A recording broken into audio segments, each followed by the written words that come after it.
So kinuha ko yung container. So what I do with my lettuce is parang sa gilid ko lang siya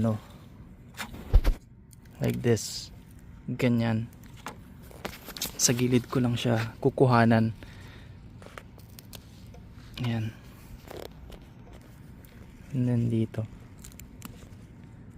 kasi eto lalaki yan. Ayan.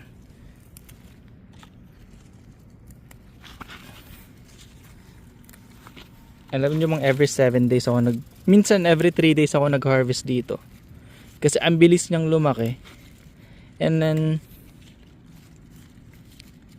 hindi ko naman siya makain ng ng lahatan. I mean in just a day. Kasi hindi naman ako kalabaw pre. Yan, hanggang dun yan siya.